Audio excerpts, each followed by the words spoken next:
kaka toza na étape ya kokabola ba poste ministériel pona baye bazo kabola sauf le front pour le respect de la constitution mais nazali wana en tant que congolaise ba oyo kamba ba ko kamande Congo. Donc moi ba difficulté ezalaki sikoyo na moni neti to identifier place nini ezali boyoka niskozala lobby na tongo ba kosola entre rassemblement majorité na opposition politique signataire accord ya 18 octobre pour na ba poste ministériel au sengeli ba interchanger pour boyeba que ba mosusu bazo kamba ndenge tozali bazana ba ministère mais il se fait que ba ministère wana ezali siko objet à discussion rassemblement il faut bazwa ou bien qu'il n'est pas mosusu il faut ba yoka na ndenge nini ekotambola après wana rassemblement ba kozala pe na masolo na société civile pona likambo etali ba ministère yoko ba ministère de société civile ba ponoki menga na okota na bozindo na ngote pona za concerné na ngote me bango moko nde bakoloba ezali ministère nini mais seulement to conseiller bango ke likambo wana ya kokabola ba poste ya ba responsabilité na ministère ezwa le devant na objectif na biso ezali ya kokene na ba élection. C'est oliqué que nos films ko lendi ma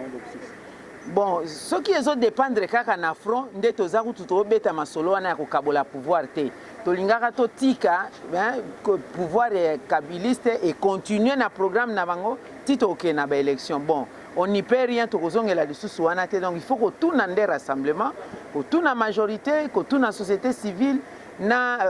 opposition politique o bazo kabola pouvoir na ke ba umisa biso te mais conseil na biso kaka ke to yebisi bango na kati ya salle polele que bowela wela ba poste te ba poste nyonso ezali important même affaire sociale bokomo nango pamba biso ku tout peuple to linginde social donc ba poste bozo wela ba économie ba finance ngana zwa oyo biso toza na logique wana te to lingi ba wela social ya population to lingi ba wela ba ministère o ekomema biso na ba élection neti ba ministère intérieur ekotala makambo ya sécurité pour na ba élection neti ba ministère mususu kako ezomema biso directement na élection c'est ce qui est important pour Nabiso en tout cas battre front pour le respect de la constitution.